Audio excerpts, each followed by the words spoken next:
बस एक ही नाम याद रखिए, मगध ज्ञान केंद्र कोचिंग क्लासेस।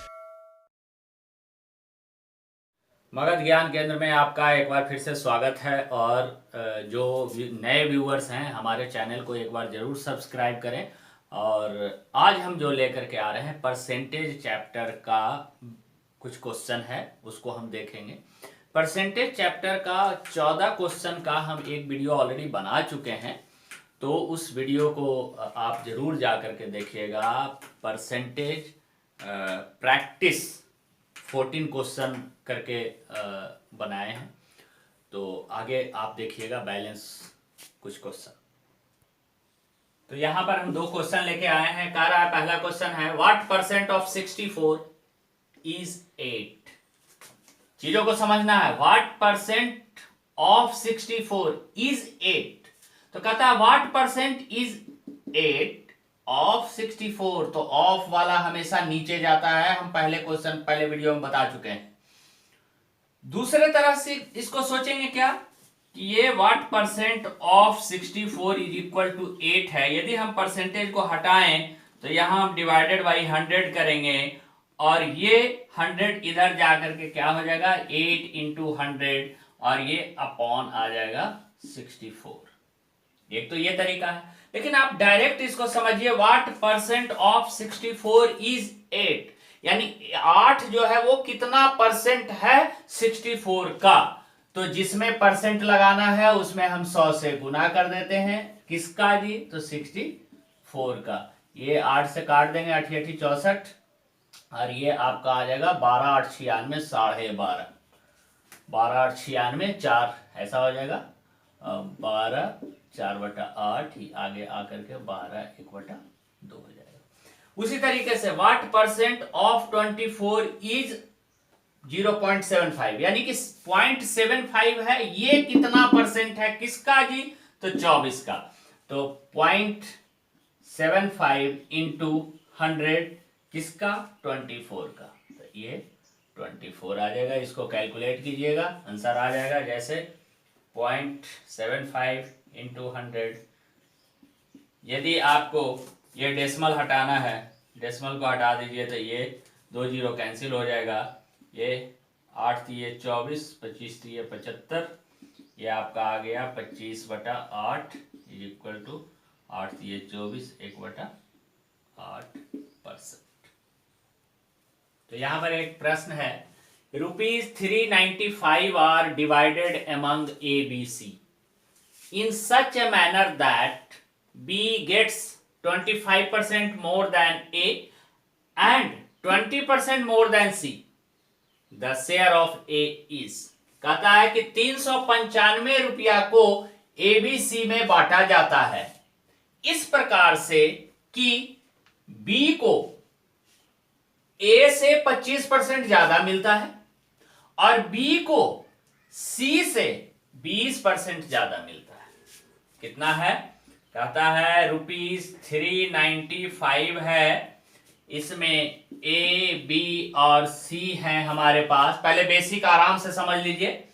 तो कहता है कि B को 25% ज्यादा मिला है A से। B को 25% ज्यादा मिला है A से, यानी हम यदि A को 100 रख लें तो B को कितना हो जाएगा 125। और कह रहा है कि B को ही 20% मोर देन C। B जो है C से 20% ज्यादा लिया है, यानी C को यदि हम 100 रखते हैं तो B को 120 कर लेंगे। अब आपके पास ये रेशियो बन जाएंगे, दो रेशियो 25 4 100 और 25 25 25 से। ये आपका आ जाएगा 20 से काट लीजिए, 20 25 100 और 20 6 20, यानी यहां पर A रेशियो B जो आपका आया वो 4:5 आया और B रेशियो C जो आया वो 6:5 आया। तो आपको पता है ABC निकालने के लिए हम बता दिए थे कि दोनों के फर्स्ट का गुना, फिर ये दोनों का गुना, फिर ये दोनों का गुना। तो ये 6 4 24, 6 25 30 और 5 25 25। यहां पर रेशियो निकल गया A ratio B ratio C। अब ये टोटल कितना था 395 रुपया, तो टोटल का तुलना टोटल से करेंगे और जिसको निकालना है उसको गुना कर देंगे। हाँ, इसमें जरूर देखना रहता है रेशियो में कि कोई कॉमन संख्या तो नहीं है, कॉमन फैक्टर तो नहीं है। यदि कॉमन फैक्टर होता, किसी एक संख्या से भाग लगता तो हम इसको लगा के और छोटा कर लेते, लेकिन 24, 30 और 25 में कोई कॉमन नहीं है फैक्टर। तो अब देखेंगे टोटल डिवाइडेड बाई टोटल, तो 395 का तुलना कर लेंगे हम 4, 5, 9 और ये आपको आ गया 3, 2, 5, 2, 7, 79 से, और गुना करना था किसको, जिसको निकालना था। तो किसका पूछ रहा था, शेयर ऑफ ए, तो शेयर ऑफ ए कितना हो गया, ये 24 हो गए। अब यहां पर ध्यान देना है कितना से कटेगा, तो ये दिखना चाहिए। पहले यूनिट डिजिट देखिए, 9 5 45, 5 बार में ये यूनिट डिजिट आ रहा है, तो 7 5 35, तो ये 35 माइंड में रखिए और 45 माइंड में रखिए। ये 5 5 और 9 ये आपका आ गया, यानी 5 टाइम 5 बार में कट जाएगा। और ये 24 गुना 5 या 5 गुना 24, ये आपका आ गया 120। तो ये आपका शेयर ए का 120, ये आपका आंसर हो जाएगा। अगला क्वेश्चन है question number 17। 1 liter of water is added to 5 liters of alcohol water solution। Mixer का क्वेश्चन है ये कि 1 liter of water is added to 5 liter of alcohol water solution containing 40% alcohol strength। कहता क्या है कि 40% अल्कोहल वाले वाटर और अल्कोहल, पानी और अल्कोहल के 5 लीटर के मिश्रण में 1 लीटर पानी मिलाया जाता है। कहता है कि 5 लीटर अल्कोहल और वाटर का मिश्रण है, 5 लीटर अल्कोहल और वाटर का मिश्रण है, इसमें 1 लीटर वाटर ऐड किया जाता है। यह क्वेश्चन बहुत, इसलिए हम इसको समझाना चाह रहे हैं बढ़िया से, बहुत आता है और बार बार आता है ये क्वेश्चन। तो 1 लीटर मिलाने के बाद जो पानी हो जाता, पानी 1 लीटर मिलाने के बाद अल्कोहल का स्ट्रेंथ क्या रह जाता है, तो कहता है the strength of alcohol in the new solution will be. 5 litre मिश्रण है जी अल्कोहल और वाटर का, 1 लीटर वाटर मिलाया जाता है, तो पहले से अल्कोहल का स्ट्रेंथ 40% था जी, तो बाद में अल्कोहल का स्ट्रेंथ क्या हो जाएगा। तो हम इसमें बताए थे कि दूध मिलाए तो पानी को समान करेंगे और पानी मिलाए तो दूध को समान करेंगे, दूध पानी वाले मिश्रण के प्रश्न में। यहां है अल्कोहल और पानी, तो अल्कोहल पानी वाले प्रश्न में अल्कोहल मिलाए तो पानी को समान कर देंगे और पानी मिलाए तो अल्कोहल को समान कर देंगे।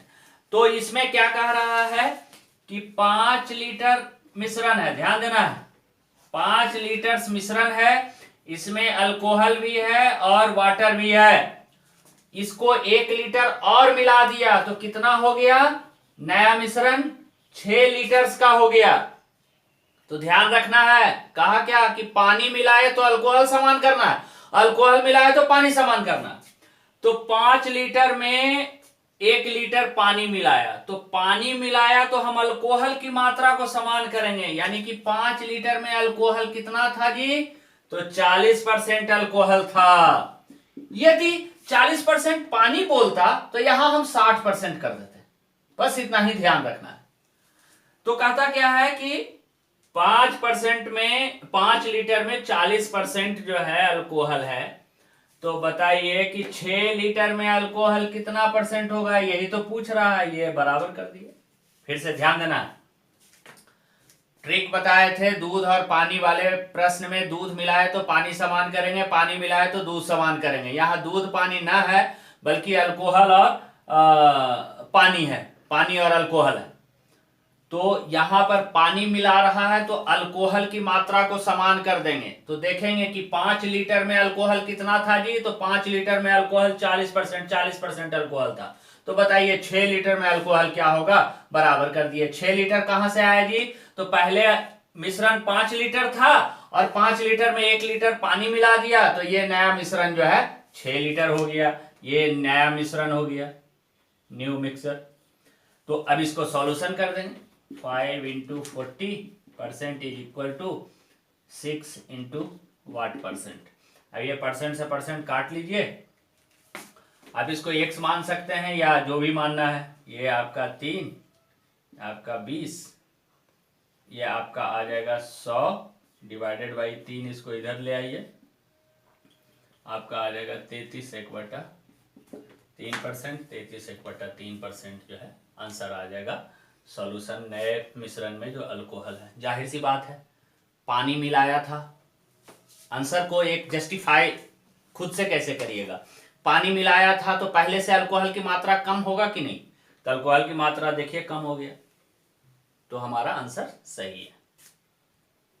यहां पर एक क्वेश्चन है, the radius of a circle is increased by 1%, the percentage increase in area is. कहता है कि किसी वृत्त का त्रिज्या में 1% की वृद्धि हो जाए तो बताइए उसके क्षेत्रफल में क्या वृद्धि होगा। हम इसमें बताए थे परसेंटेज चैप्टर का एक कंसेप्ट हम वीडियो बना चुके हैं, बेसिक कंसेप्ट ऑफ परसेंटेज, वो जरूर जाकर के देख लीजिएगा। तो उसमें हम बताए थे कि जो परसेंटेज चेंज होता है, परसेंटेज चेंज, उसके लिए दो ही फॉर्मूला है। एक तो कि जब सिंगल परिवर्तन हो, सिंगल चेंज हो, तो x/100 plus minus xi into 100, और एक जब दो बार चेंज होता है तो plus minus x plus minus y plus minus xy upon 100। इसमें बताया था कि जब इसका सॉल्यूशन निगेटिव हो तो आंसर हम कहेंगे डिक्रीज में, और जब इसका सॉल्यूशन पॉजिटिव हो तो आंसर कहेंगे इंक्रीज में। लेकिन इस केस में क्या था कि यदि पहले मोर दिया रहे तो आंसर लेस में आएगा, और पहले यदि लेस दिया रहे तो आंसर मोर में आएगा, और लेस के मोर के लिए प्लस और लेस के लिए माइनस। तो यहां हम देखेंगे कि क्या एक परिवर्तन है या दो परिवर्तन है। तो यहां तो देखने में यह लग रहा है कि the radius of a circle increase by 1%, तो रेडियस है जी, रेडियस एक ही परिवर्तन है, ये आपके माइंड में आएगा। लेकिन देखना क्या है कि चेंज किस में पूछ रहा है। चेंज पूछ रहा है परसेंटेज इंक्रीज इन एरिया, तो area of a circle is होता है πr²। तो देखेंगे कि πr² जो रेडियस इसका सर्कल का एरिया है, तो आप देखेंगे रेडियस कितने बार आया, इसमें 2 बार आया। बेशक यहां एक ही रेडियस की बात कर रहा है, लेकिन फॉर्मूला जो एरिया में निकाल रहे हैं तो रेडियस कितने बार आया, 2 बार आया। तो 2 बार आने के लिए हम ये फॉर्मूला लगाएंगे, कैसे, यहां पर हो जाएगा plus 1 plus plus plus 1 into 1 upon 100। ये आपका परिवर्तन हुआ 2 बार, तो ये आपका आ जाएगा 2 और plus 0.01 is equal to 2.01। Solution देख रहे हैं सारे प्लस में है, तो ये कहेंगे इंक्रीज। यदि यहां पर 3 बार आता तो हम 2 बार करने के बाद एक बार और लेते, 2 बार निकाल लेते, और फिर से यदि एक बार और आता, यदि ये क्यू रहता तो क्या करते, plus 2.01 plus 1 plus plus plus 2.01 into 1 divided by 100। ये हम परसेंटेज के कंसेप्ट में, बेसिक कंसेप्ट ऑफ परसेंटेज, आप वीडियो जाकर देख लीजिएगा, बहुत अच्छा से हम इस तरह के प्रश्नों के बारे में बता दिए। अब आगे प्रश्न देखेंगे। A dishonest dealer claims to sell his goods at the cost price। कहता है एक बेईमान व्यापारी वो दावा करता है कि हम तो कॉस्ट प्राइस पे, जो हमारा लागत मूल्य है उसी पे वस्तु को बेचते हैं, but uses a false weight of 900 grams for 1 kg। परंतु बेईमानी करके वो 1 kg के जगह पर 900 ग्राम का बटखरा बाट प्रयोग करता है, वेट प्रयोग करता है। फिर से समझेंगे कि एक बेईमान दुकानदार दावा करता है कि हम वस्तु को लागत मूल्य पर ही, खरीद मूल्य पर ही हम बेच रहे हैं, लेकिन वो करता क्या है, 1 kg के बदले 900 ग्राम ही तौल कर कस्टमर को देता है। तो बताइए कि उसका लाभ क्या है। जाहिर सी बात है, जब चुरा लेगा तो लाभ ही होगा। तो ध्यान देना है, इस तरह के प्रश्न में आपको किताबों में बहुत सारे ट्रिक्स मिल जाएंगे, आप ट्रिक को जरूर जा करके देखिए, लेकिन कंसेप्ट हमेशा क्लियर होना चाहिए। सपोज कीजिए वो खरीद करके लाया होगा 1000 ग्राम, 1000 ग्राम खरीद करके लाया होगा 1000 रुपया में ही। कितने रुपया में खरीद के लाया होगा? 1000 रुपया में। हम ये मान लेंगे कि 1000 ग्राम खरीद करके लाया होगा, वो कॉस्ट प्राइस हो गया जी 1000 रुपया। लेकिन वो आपको दे कितना रहा है? 900 ग्राम दे रहा है। तो 900 ग्राम दे रहा है, यानी कितना रुपया उसका कॉस्ट आ जाएगा 900 ग्राम का। लेकिन वो कह रहा है क्या कि हम जो ले रहे हैं तो कॉस्ट प्राइस ही ले रहे हैं। तो यानी वो ले रहा है कितना जी? तो 1000 रुपया। यहां तो वजन में कम कर दिया, 1000 ग्राम खरीद करके लाया 1000 रुपये में, और वो 900 ग्राम दे रहा है आपको 1000 रुपया लेकर के। कह रहा है कि कॉस्ट प्राइस ही ले रहे हैं। अब देखिए कि सीपी हो गया 900 और सेलिंग हो गया 1000, यानी कि इसका प्रॉफिट क्या हो जाएगा जी? 100। कभी भी इधर ग्राम से आप नहीं निकालना है आपको। तो ये 100 रुपया प्रॉफिट हो गया, तो 100 प्रॉफिट इंटू 100 सीपी। ये हम प्रॉफिट एंड लॉस में सेम क्वेश्चन आपको करवाएंगे बढ़िया से। यहां भी सीखना है कि परसेंटेज गेन फॉर्मूला क्या होता है, कि परसेंटेज प्रॉफिट या लॉस जब निकालना हो तो प्रॉफिट या लॉस इंटू 100 अपॉन सीपी लिखते हैं। ये फॉर्मूला आप याद कर लीजिए। तो ये आपका इज इक्वल टू आ जाएगा 100 अपॉन 9, इट मीन्स 11 1/9। ये आपका आंसर आ जाएगा।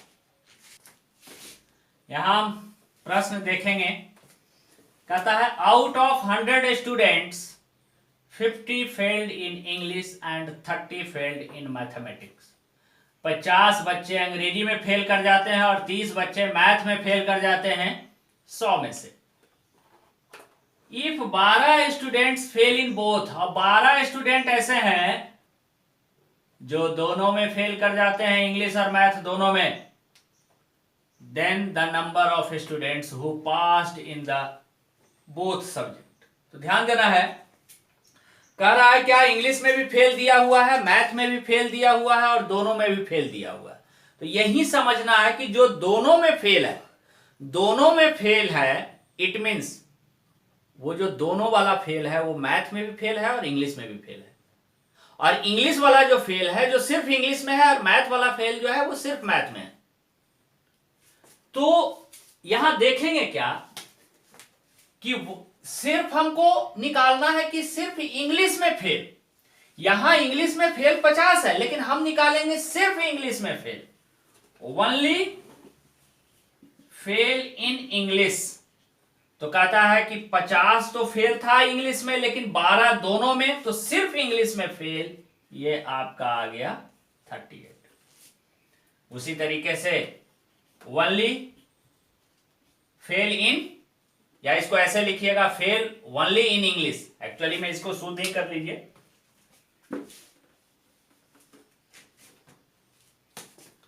Fail only in English, fail only in math. तो मैथ में पहले से कितना फेल था? 30, लेकिन 12 कह रहा है दोनों में फेल है, तो ये कितना फेल हो गया? 18 सिर्फ मैथ में। और फेल दोनों में, तो फेल इन बोथ, ये फेल है 12। तो ये निकल गया टोटल फेल, या तो वो एक सब्जेक्ट में फेल है या तो दोनों सब्जेक्ट में फेल है, यानी कि फेल की संख्या टोटल निकल जाएगा 38, 12, 50 और 60 68। ये आपका आ गया 68। यानी कि 100 में से 68 बच्चे सिर्फ फेल है वो, अब कहा कि जो फेल कोई नहीं है, यानी वो दोनों सब्जेक्ट में पास है, तो इसमें निकल जाएगा, लिख देते हैं कि passed in both subject, in both subjects, ये 100 माइनस 68 इज इक्वल टू 32। तो ये यानी 32 जो बच्चे हैं यहां, ये आंसर हो जाएगा कि दोनों सब्जेक्ट में फेल है, सॉरी पास है। तो यहां पर हम एक क्वेश्चन लेकर और आगे आए हैं। In a school 40% of students play football and 50% play cricket. 40% students football खेलता है और 50% क्रिकेट खेलता है। If 18% of students play neither football nor cricket, 18% कुछ भी नहीं खेलता है, तो बताइए कि the percentage of students playing both. तो ध्यान देना है, यहां पूछ रहा है खेलने वाला, तो सबसे पहले हम देखेंगे खेलने वाला कितना है। तो कहता है 18% तो खेलता ही नहीं है, तो प्लेइंग पर्सन कितने हैं, तो playing students 100 minus 18 is equal to कितना हो जाएगा, ये आपका 2 9 8 82%, यानी 82% स्टूडेंट्स जो है वो खेलने वाले हैं। आप देखेंगे क्या, फुटबॉल खेलने वाले कितने हैं, फुटबॉल खेलने वाले 40% हैं और क्रिकेट खेलने वाले 50%। तो इधर खेलने वाले कितने हो गए, 90%। अब ध्यान देना है, एक्चुअल में खेलने वाले कितने परसेंट थे, 82%। एक्चुअल में खेलने वाले 82% थे, लेकिन यहां खेलने वाले कितने हो रहे हैं, 90%। इट मींस कितना ज्यादा है, 8%। यानी ये जो 8% यहां भी है और यही 8% यहां भी है। इट मींस कह सकते हैं कि ये दोनों खेलने वाले जो हैं 8%। इसको समझने के लिए कि 40% में से हम 8% निकाल लिए तो कितना बचा, ये 32%, और ये कितना बच गया, 42%। अब ये टोटल खेलने वाला यहां पर आ गया 2 2 4 और 4 3 7, 74% और 8% और, तो ये टोटल हो गया 82%। ये आपका टैली कर गया, ये चेक करने के लिए। तो ध्यान देने वाली बात है, कॉमन खेलने वाला और वनली खेलने वाला और टोटल खेलने वाला, ये सिर्फ फोकस करना है। तो सबसे पहले हम निकाले क्या कि एक्चुअल में खेलने वाले कितना था, तो टोटल 100% थे जी, तो 18% नहीं खेलने वाला है, तो खेलने वाला 82% है। फुटबॉल खेलने वाले कितने हैं, तो 40%। क्रिकेट खेलने वाले कितने हैं, तो 50%। इधर से खेलने वाला टोटल आ रहा है 90%, लेकिन एक्चुअल में खेलने वाला है 82%। यानी कि 8% जो ऐसे लोग हैं 90 माइनस 82, 8% ऐसे हैं जो दोनों जगह खेलने वाला है। तो आंसर आ जाएगा आपको 8%। यहां क्वेश्चन है, if the price of eraser is reduced by 25%, a person can buy 2 more erasers for a rupee। कहता है यदि इरेजर के मूल्य में 25% की कमी आ जाता है, जो इरेजर आप उसका मूल्य है उसमें 25% की कमी आ जाता है, तो कोई व्यक्ति जो है 2 इरेजर ज्यादा खरीद पाता है 1 रुपये में। 1 रुपये में 2 इरेजर ज्यादा खरीद पाता है। ध्यान देना है कि यदि मूल्य में 25% की कमी आ जाने पे एक व्यक्ति 2 इरेजर ज्यादा खरीद लेता है, 2 वस्तु ज्यादा खरीद लेता है, तो बताइए कि how many erasers are available. ध्यान देना है, आर अवेलेबल यानी अभी 1 रुपया में कितने इरेजर मिल रहे हैं। कहता है यदि 25% रेट कम जाए तब वो 2 इरेजर 1 रुपया में ज्यादा खरीद लेता है, तो अभी वो 1 रुपया में कितना इरेजर खरीद पाता है, यानी अभी कितने मिलते हैं। तो ध्यान देना है, आप 1 रुपया मार्केट में लेकर के जाते हैं तो आपको कुछ इरेजर मिलता है, इरेजर्स मिलते हैं। लेकिन अभी का स्थिति क्या है कि यदि कंडीशन क्या दे दिया कि यदि 25% कम हो जाए रेट, तो 25% कम होने का मतलब क्या है जी, तो 25 पैसे, कितने पैसे, 25 पैसे आपको वापस आएंगे। लेकिन दुकानदार क्या कहा कि नहीं, आप 2 इरेजर और ले लीजिए। फिर से आप 1 रुपया में कुछ इरेजर लाते हैं अभी, लेकिन कह रहा है, कंडीशन दे दिया कि यदि 25% रेट कम जाए तो 2 इरेजर आपको ज्यादा मिलने लगेंगे, यानी कि 25 पैसे में 2 इरेजर ज्यादा मिलने लगेंगे। यानी कि मूल्य घटने के बाद 12.5 पैसे में आपको 1 इरेजर मिल रहा है। यानी 1 रुपया में कितना मिलेगा जी, 1 रुपया में मिल जाएगा आपको 8 इरेजर। ये कैलकुलेट कर लीजिएगा, 12.5 पैसा में 1 इरेजर, तो 1 रुपया में 8 इरेजर। आप ध्यान देना है कि 8 इरेजर कब मिल रहा है, जब कंडीशन लगा दिया कि मूल्य घट जाए तो 2 इरेजर ज्यादा भी तो ला रहा था। तो अवेलेबल कितना है अभी, अभी अवेलेबल कितना है, 8 माइनस 2 इज इक्वल टू 6। यानी अभी जो अवेलेबल इरेजर है वो 6 इरेजर अवेलेबल। आगे प्रश्न है एक, fresh grapes contain 80% water while dry grapes contain 10% water. कहता है जो ताजा अंगूर है उसमें पानी की मात्रा 80% है, और जो सूखा हुआ अंगूर है उसमें पानी की मात्रा 10%। If the weight of dry grapes is 250 kg, 250 kg, what was its total weight when it was fresh?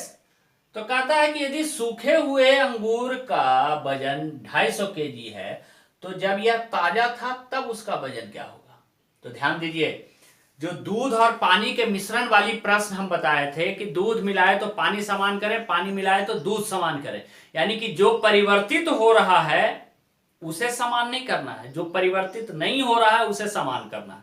एक कंसेप्ट और बताए हम कि जो नहीं बदलता है उसे समान करते हैं, जो नहीं बदलता है उसे हम समान करते हैं। तो यहां पर दो अंगूर में 2 टाइप का मटेरियल है, एक पानी वाला मटेरियल है, एक उसका मांसल भाग है। तो पानी वाला जो मटेरियल है, पानी जो है वो सूखेगा, चेंज होगा, और अदर मटेरियल क्या है, वो चेंज नहीं होगा।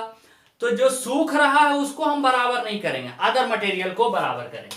तो कहता क्या है कि फ्रेश ग्रेप्स में 80% वाटर है और ड्राई ग्रेप्स में 10% वाटर है। तो वाटर है जो वेरिएबल है, इसीलिए हम अदर मटेरियल को बराबर करेंगे। तो देखिए ड्राई ग्रेप्स कितने हैं जी, ड्राई ग्रेप्स हैं 250 केजी। तो अदर मटेरियल ड्राई ग्रेप्स में वाटर कितना है 10%, तो अदर मटेरियल कितना होगा 90%, is equal to what kg का, ये ड्राई हो गया। फ्रेश में कितना था, तो फ्रेश में वाटर कितना है 80%, तो अदर मटेरियल कितना हो जाएगा 20%। ये आपका सॉल्व कर दीजिएगा, आंसर आ जाएगा। कैसे सॉल्व करेंगे, 250 इंटू 90, और उसको इधर ले आएंगे, ये शून्य से शून्य काट दीजिए, ये 2 पचे 10, यानी कि 25 इंटू 5 इंटू 9। तो यहाँ पर आ जाएगा 25 पचे 25 से 125 और गुना 9, ये आपका आ जाएगा 900 और 225 1125। कैसे इसको गुना किए, ध्यान देना है, 125 गुना 9 करना है हमको, तो 100 गुना 9 पहले किए, 100 गुना 9 यानी कि 900, और फिर गुना किए 25 गुना 9 225, ये आपका आ गया 1125, ये आपका 1125 आंसर है। यहां पर एक प्रश्न है कि the quantity of water that should be added to reduce 9 ml lotion containing 50% alcohol to a lotion containing 30% alcohol. कहता है क्या कि 9 ml लोशन है पहले से, और इसमें अल्कोहल है 50%। कितना है अल्कोहल 50%। इसमें कितना हम ऐड कर दें, और वाटर क्या ऐड कर रहा है, वाटर ऐड कर रहा है। तो बताइए अल्कोहल 30% में आ जाए, अल्कोहल कितना परसेंट में आ जाए, 30% में आ जाए। ध्यान देना फिर से, कहता है 9 ml लोशन है जिसमें अल्कोहल 50% है, हम इसमें कितना पानी मिला दें, कितना पानी मिला दें जो अल्कोहल का मात्रा को रिड्यूस करके 30% कर दे। तो मिला क्या रहे हैं हम, पानी मिला रहे हैं, तो अल्कोहल की मात्रा को हम समान करेंगे। तो कहता है 9 ml में अल्कोहल कितना है, 50%, मिलाने के बाद अल्कोहल कितना रह जाएगा, 30%। तो कहता है 9 × 50 is equal to what into 30। अब इसको कैंसिल कर लेंगे, ये 3 से 3 3 9 यानी कि 15 इज इक्वल टू वाट, यानी कि पहले जो है 9 ml था और पानी मिलाने के बाद ये कितना ml हो जाएगा, 15 ml हो जाएगा। तो कितना मिलाया, 6 ml मिलाया, तो ये वाटर जो है एडेड हुआ 6 ml।